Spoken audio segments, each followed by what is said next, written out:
Bisede me mjekun, një program dedikuar shëndetit me këshilla e kura mjekësore. Bisede me mjekun vjen tek ju vetëm në Radio 1. Në 93.2 MHz. Bisede me mjekun. Bisede me mjekun. Dëgjues të Radio 1, përshëndetje, ja ku takuam sërish bashkë në emisionin Takim me mjekun. Jemi pra me doktorin e mirënjohur Petrit Leka. Përshëndetje doktor dhe faleminderit që jeni mirë në studio. Sot pra kemi vendosur të flasim për malarian. Po. Është një sëmundje cilën shumë e kemi dëgjuar, por pak e njohim. Në fakt, brezi juaj nuk e njeh malarian, por ne kemi parë dhe aq më tepër të treguar nga gjyshrit tanë dhe prindrit për ethet e malarias që kishim dëgjuar. Është një sëmundje parazitare, e cila ka mortalitet të lartë, vdekshmëri të lartë, sidomos tek fëmijët dhe gratë shtatzana, ku imuniteti i tyre është i dobët. Dhe duke u nis nga fakti që e keqja e madhe është ajo keqja që harrohet, mendova që ta diskutojmë qoftë dhe për kulturë shëndetësore, por ka rëndësi edhe mbrojtja e shëndetit. Se ka rrezik që edhe në vendin tonë të ketë. Po, në kushtet e tek ne se pasi kemi dëgjuar që më shumë në botën e tretë ka, po, më shumë në më shumë ka Afrika, Amerika Latine, Azia. Aty është vendi ku mushkonjat dhe plasmodiumi që është paraziti malarias jetojnë në kushtet plota, sidomos në Afrikë. Më pak pastaj janë vendet e Amerikës Latine, por Afrika ka. Dhe sipas një studimi të Organizatës Botërore të Shëndetësisë në 13-ën vdiqën 200 milion. Në 1913. Domethënë pati të prekur 200 milion dhe nga këta 584 të vdekur. 85% e këtyre në moshën më pak se 5 vjeç dhe pjesa tjetër pra ato që kanë imunitet më dobët, ato sigurisht imunitet fëmijët dhe gratë shtatzana janë shumë të prekura. Më sot në vendin ton 4 raste janë konstatuar për shumë vjet, ku në Greqi ishin 65 dhe këto të ardhura nga emigrantët. Në këto kushte mendoj se duhet njohur disa shenja dhe rrugët e përhapjes që të merren dhe masat parandaluese, sepse malaria konsiderohet një sëmundje dhe e parandalueshme, po dhe e kurrueshme. Është ngjitse si sëmundje. Ngjitse nuk ngjitet nga njeriu tek njeriu, por do një ndërmjetës që është mushkonja. Dhe kjo është mushkonja anofeles. Shkaktare pra gjak me gjak kur bëhet. Po, shkaktare quhen plasmodium dhe janë 4 llojesh: falciparum, që jep sëmundje shumë të rëndë të malarias, vivax ovale dhe plasmodium malarias. Po sidomos i pari dhe i dyti janë shumë të rrezikshëm nëse futen në gjakun e njerëzit.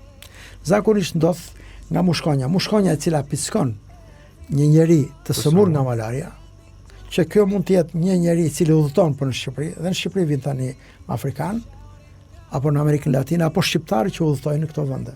Turistat huaj, njerëz me shërbim me punë, tregtar, të cilët shtypjen se persona që udhëtojnë nga vende që janë të rrezikuara bëjnë vaksinat veçanta. Pra nuk lejohet të udhëtojnë për vende të tjera ku nuk. Po apo nuk ka propozim të madh për të bërë një vaksinë. Por akoma nuk është gjetë vaksina e plot që mund të çojë në parandalimin total të kësaj sëmundje, ashtu si dhe të sëmundjeve tjera infektive. Por vetë sistemi imunitar i njerëzit krijon mbrojtje ndaj këtyre plasmodiumeve që në kontaktin e parë. Dhe bile kontaktet e përsëritura shkaktojnë një imunitet i cili nëse nuk ka kontakte është më i rrezikshëm pastaj. Pra, më shpesh më rënd sëmuren ata që bien në kontakt për herë të parë, nuk është sepse s'kan krijuar imunitetin. Dhe ata të cilët kanë një periudhë të gjatë që nuk kanë hyrë në këto vende ose nuk kanë hyrë në kontakt me plasmodiumin. Ndërsa personat të cilët jetojnë në ato vende arrin në varësi të sistemit të tyre imunitar të fortë të krijojnë një imunitet për të mbrojtur dhe për të vazhduar jetën e tyre. Kur themi nga shkaktohet, bëhet fjalë për pastërti, për çfarë bëhet fjalë kur themi nga shkaktohet? Faktorët sigurisht janë faktorë të jashtëm kryesisht. Sepse plasmodiumi, këto mushkonjat rriten në vende të caktuara. Për shembull, në ujëra të ndenjura, këneta, siç kanë qenë. Pra mushkonja nuk është vetëm transmetues, por është dhe shkaktari i kësaj sëmundje. Është e mbartë plasmodiumi në gjendrat e pështymës. Thith gjakun tek njeriu i sëmur dhe vetë pickon një tjetër. Atëherë duke thithur gjakun e këtij të shëndoshit, me sekrecionet që kanë në pështym, ja kalon në gjak. Dhe këto plasmodiume të marrë, këto parazita, futen direkt në qarkullimin e gjakut që shkon në trup tani. Gjaku që kthehet dhe ndalesën e parë ka në ëmbëlsi. Aty futet në hepatocite, quhen qelizat e ëmbëlsisë. Dhe aty shumëzohen. Këte kanë kushte domosdoshme. Shumëzohen në qelizat e ëmbëlsisë të sëmurit, domethënë të njeriut, që është pickuar nga një anofele që e ka këtë, sepse jo çdo mushkonj e ka plasmodiumin. Ka mushkonja e cila ka pickuar të sëmurin me malaria. Pickon një të shëndosh, ato shkojnë në qelizat e ëmbëlsisë. Kur qeliza e ëmbëlsisë plas, domethënë sepse këto shumëzohen me shpejtësi, atëherë këto dalin qarkullimin e gjakut dhe sulmojnë rruazat e kuqe. Dhe aty tani shumëzohen përsëri.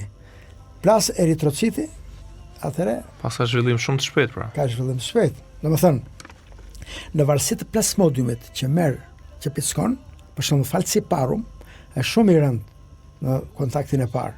Jep jo vetëm ethe, se dhe shenjat e një malarie, të cilat duhet kemë parasysh tani, sepse mjekët e atyre kohëve kur malaria ishte dhe tek ne, një sëmundje që takohej shpesh, tani nuk takohet me rrallë dhe në shumë rasteve maskohet, nuk fillon mjekimin adekuat që quhet.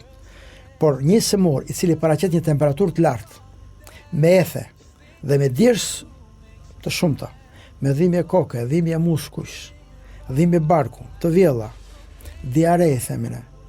Me njerë tek një sëmur që zgjat temperatura 2-3 ditë. Pra janë simptome që hasen shpesh. Këto hasen dhe pavarësisht tek ne nuk është tipike malaria tani, mund të jenë raste sporadike, ndonjëherë nuk konstatohen, nuk merren si gjendje febrile, viroze ose bakteriale, dhe disa prej tyre pësojnë dhe operacione, ndërhyrje, sa janë kon dhimbjen e barkut.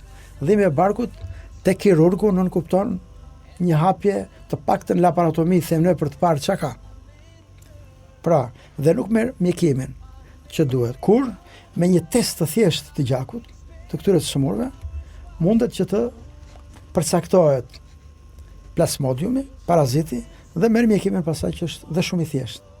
Dhe sa më shpejt filloj mjekimi ndaj malarias, aq më shumë i krijon mundësi si sistemit imunitar, po dhe ashtu krijon mundësinë për t'i flakur këto plasmodiume, këto parazit, sepse edhe këta kanë aftësinë që të bashkëtojnë në qelizat e shëndosha, sepse trupi i njeriut ka dhe aftësi kompensatore. Por, duke u fut plasmodiumet në eritrocitet e njeriut, atëherë ndodhin dy fenomene. Një, sepse ato ndryshojnë konfiguracionin, bëhen si drapër, rruazat e kuqe ku është fut plasmodiumi. Dhe ato kur vjen në shpretk, shkatrohen me shpejtësi të madhe. Dhe kjo çon në anemi. Anemia me rritje të shpretkës përbën problem më vete pasaj, por marrim fazën kur është faza akute, vetë temperatura e lartë, ethet, dhimbjet të vjellat, e rëndojnë gjendjen e trupit të njeriut dhe mbasi të formave që janë, ka forma të lehta, forma mesetare dhe forma të rënda, ka dhe forma nervore të cilat çojnë në gjendje kome dhe çojnë deri në vdekje të sëmurit. Ndërsa në raste kur një temperaturë, sidomos kjo ka rëndësi për udhëtarët. Për shembull, nëse dikush ka udhëtuar në një nga vendet ku malaria është endemike dhe kthehet dhe ka këtë temperaturë të lartë, atëherë menjëherë mendja do të shkojë për ta ekzaminuar dhe për të përjashtuar të paktën mundësinë e persistencës ose të këtyre parazitëve të hyra në trupin e këtij njeriu me testin që bëhet. Po analizat rutinë që mund të bësh analiza gjaku, e nxjerrin një apo si e malaria, nëse bën analiza vjetore. Zakonisht janë teste diagnostike për të parë, sepse ka reaksione ku shifet mënyra e parjes. Po sigurisht, nëse mjafton të bëhet një analizë, një laborant i stërvitur me këtë, se kërkon dhe kjo eksperiencën e vet, arrin dhe e konstaton. Por në përgjithësi këto kalohen në eshtje, sepse vetë sistemi imunitar i trupit njeriut kontaktin e parë dhe mund ta kaloj. Për shembull, sa ajo do një kohë, do deri në javë, mbas pickimit të parë, që të shfaqen shenjat. Dhe organizmi vet ka marrë masa dhe e ka larguar, e ka frenuar këtë. Kjo tani, në kushtet të veçanta të rënës sistemit imunitar, apo të njërit takimit të dytë, mund të shfaqi prapë pastaj. Po sa më shpesh që të shfaqen këto ethet malarike, që nënkupton që në trupin e njeriut vazhdojnë mikrobet, të cilat kanë shkatruar eritrocitet dhe qelizat e mërqis, tregon që sëmundja është në vazhdim, e cila herë mbas here acarohet. Por ashtu siç tregonin dhe më parë, ethet e malarias ishin të veçanta. Temperatura e lartë me dridhje të forta të trupit dhe me djersh të shtuar, që i tregonin vetë pleqt. Pra ishte e dallueshme nga ata, sepse dje kanë kapur thot ethet e malarias. Sa përmendet dhe tani ndonjë dhe kur është me grip, thot kam qenë aq i sëmurë si me ethet e malarias. Aq temperaturë të lartë kam patur. Ka pas shenja tipike. Por nëse atëherë mungonin mjekimet, të cilat çonin në largimin e këtyre plasmodiumeve, tani ka mjekimet të cilat përdoren jashtë, janë të kushtueshme, megjithatë atje ku duhet do përdoren. A ka mjekime pra para se të zë malaria që ti ta marrësh dhe kur të shkosh në vendin që është me malaria? Udhëtarëve që do vejnë në këto vende, nëse ata kanë detyrën për të vajtur për shembull në një vend të Afrikës, në Ugandë për shembull, që është vendi më me raste flitet për shembull që në Afrikë vdes një fëmijë i vogël çdo minutë. Sepse nëse që nga momenti që infektohet gruaja e shtatzan, po dhe në lindje vazhdon e vuan fëmia që lind. Pastaj kur piskohet vetë fëmia, ka vdekje, tham 85% të fëmijëve në vdekjet në totalin e vdekjeve, pra 85% janë fëmijë. Ajo që është kryesore është se këto janë në rritje në këto zona. Për shembull vjet në 2016 janë regjistruar 500 milion të sëmurë me malaria. Nga këta 1 milion të vdekur në vit. Megjithse mjekimi merret. Për ne ka rëndësi kjo që të dihet nga njerëzit që bëjnë këto udhëtime, si në Azi, në Afrikë dhe në Amerikën Latine, para nisjes të marrin një mjekim disa ditë përpara, për shembull me doksiciklin, që të jenë të mbrojtur. Dhe nëse çfaqet tek ata pastaj temperatura dhe këto, patjetër të bëhet testi dhe të fillojë mjekimin e veçantë. Po kështu janë masat preventive që themi neve. Për shembull, është mirë që në vendet ku ka, po dhe në përgjithësi, është mirë që dritaret në vende ku ka mushkonja të vjen me rrjetat teli. Dhe shtrati në këto vende mbulohet me gjëra të bardha, trupi, ata flenë komplet të veshur. Nuk kanë asnjë pikë të lëkurës që mund të pësë me vrashim të fytyrës. Tjetër përdoren këto dezinfektantët, të cilët shkaktojnë largimin dhe ngordhjen e mushkonjave. Është mirë të përdoren dhe tani në kohën e verës, sepse prap tek ne ajo që konstatohet është mosmbajtja e pastër e ambientit në vendin e hedhjes së mbeturinave, në vendin ku grumbullohen pellgje uji të ndenjur.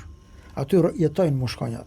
Këtyre vende duhet të risham larg, të pastrohet mirë ambienti, të hidhen dezinfektant ermbasere, të dezinfektohet zona, në mënyrë që në radhë parë do ta quajmë të garantuar nga kjo sëmundje vetëm kur mushkonjat do të jenë në minimum. Ka plazhe në Shqipëri doktor që thonë e përdorin si shprehje që mushkonjat të ngrej badanien, ai të mëdha janë. Bile si vjet u fol për mushkonje, e cila ju tregua dhe rezistente ndaj këtyre dezinfektantëve.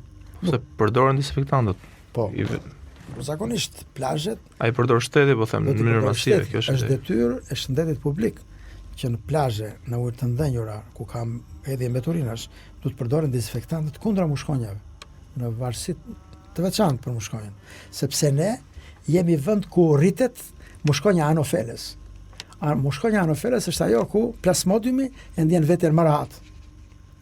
Dhe anofelia është ajo që e transmeton pastaj nga i sëmuri tek një i shëndosh. Sëmuret ai e transmeton nëpërmjet kësaj mushkonje. Prandaj tek ne vitin parë bëhet dezinfektimi me ajër, me dezinfektant vajor, të cilat e mbulonin shtesën e sipërme të ujit të kënetave. Dhe mushkonjat ngordhin që në fazën e tyre larvare, kur ishin larva.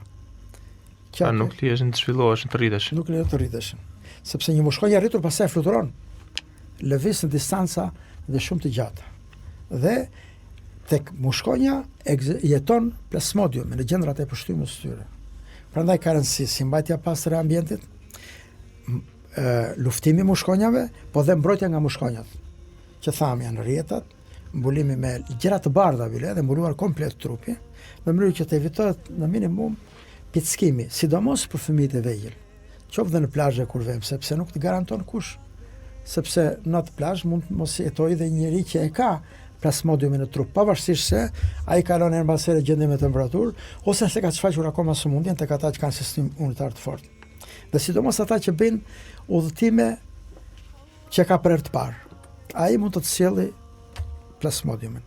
Prandaj këtu ka rëndësi qoftë ata që merren me ruajtjen e ambientit, qoftë dhe familjarët me ruajtjen e shëndetit të tyre, sidomos të fëmijëve. Ndërsa si mjekim pasaj në këto gjendje, fillon mjekimi është një medikament i veçantë quhet klorokuin. Pra këto ishin masa parandaluese, tani kalojmë tek mjekimi.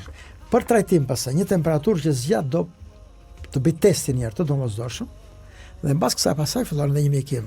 Klorokuin, klindamicin, doksiciklinën që ne e kemi këtu në përdorim. Këto kanë këtë që nëse përdoren pasaj në vazhdimsi, jo në dozat e duhura, mund të krijojnë rezistencë. Pra nuk bëjnë me efekt. Dhe s'bëjnë me efekt dhe ai kur bie në kontakt të përsëritur mund të shfaqë malaria. Gjithë problemi është që të jetë qartë për të gjithë që e keqja më e madhe është ajo keqja që harrohet.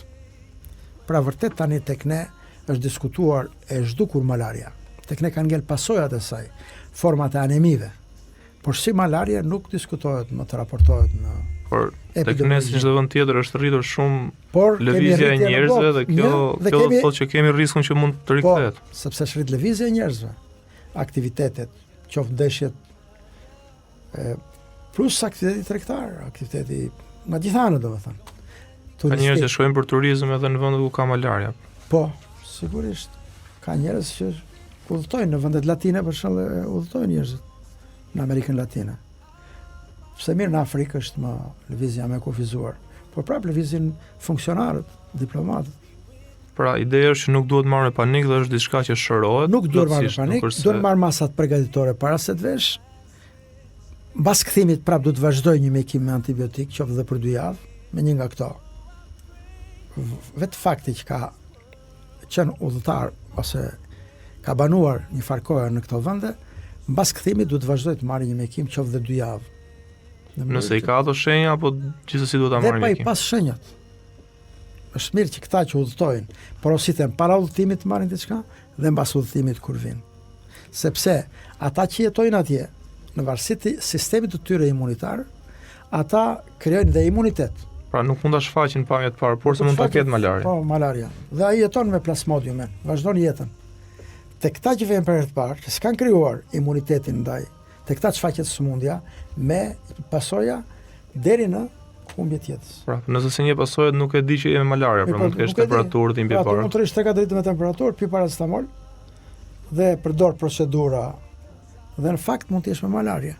Atëherë për ta përjashtuar këtë, kjo është për mjekësinë, për mjekët. Do ta kem parasysh që njeriu që zgjat një temperaturë e lartë, jashtë një periudhe epidemike të virozave për shembull, ose jashtë një infeksioni akut, siç janë infeksionet ushqimore, intoksikacionet alimentare, se dhe ato japin intoksikacionet alimentare, japin temperaturë të lartë, të vjella dhe dhimbje barku, edhe diare. Janë shenjat të një pra, kjo nuk është vetëm për pacientët, por është një mesazh edhe për mjekët që nëse kanë këto simptoma, në klasë temperaturës, nga që i kanë harruar se s'ka rast. Me djerës të theksuar që nuk lidhet me marrjen e një ushqimi. Atëherë do të shkoj mendja tek një atak ose një krizë akute e malarias. Edhe kurimi për këtë merret vetëm me recetë apo në farmacitë tona mund të marrësh këtë ilaçe mbrojtëse? Është mirë që në temperaturat e larta kurimi të merret me recetë mjekësore, jo me në mënyrë individuale. Sepse se ju përmendët disa ilaçe që njerëzit mund t'i marrin edhe para se të shkojnë dhe kur të kthehen. Po sigurisht, po me konsult me mjekun. Ai para se të niset për një udhëtim në këto vende, duhet konsultohet me një mjek. Do shkoj ta zem në këtë shtet. Do të hapi, se sot kemi mundësitë e internetit. E hap ku do vej në filan shtet. Atje shikon cilat janë sëmundjet që predominojnë në këto shtete, është kjo sëmundje. Çfarë masash do të marr përgatitore dhe bisedon me një mjek infeksionist, po dhe një mjek i përgjithshëm është në gjendje të të orientoj për këtë problem. Sepse jo vetëm veten tënde dëmton, por dëmton dhe ambientin përreth pastaj nga një mushkonjë anofele që në Shqipëri është banor i zakonshëm i këtyre vendeve që thamë. Pra, për të bërë edhe mbylljen e emisionit, pasi kanë kaluar minutat në dispozicion, mesazhi juaj për ato që jetojnë në Shqipëri, që janë në plazhe ku ka rrezikshmëri për këta mushkonjë që e mbartin këtë element. Mesazhi im është që nuk ka vend për panik, por se thjesht do të marr masë. Jo për panik, por janë masa mbrojtëse. Qoftë dhe për shqetësimin që të shkakton një mushkonjë.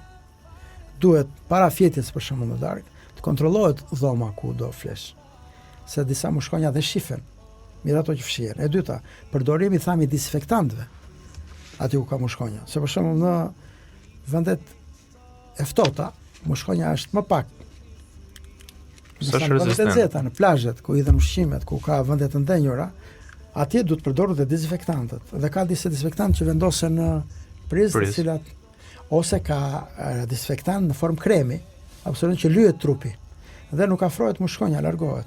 Tjetër përdorimi i kondicionerëve. Ka dezinfektant që afrohet as bashkëshorti, po lyhet shumë ose bashkëshorti, kështu që. Jo, shumë. Po jo, janë ca ilaçe që vetëm ato e ndjejnë. Okay. Nuk e prishin atë. Mirë, doktor, të falenderojmë për tretimin. Njeriu që tregohet i kujdesshëm ndaj këtyre është dhe i mbrojtur nga shëndeti.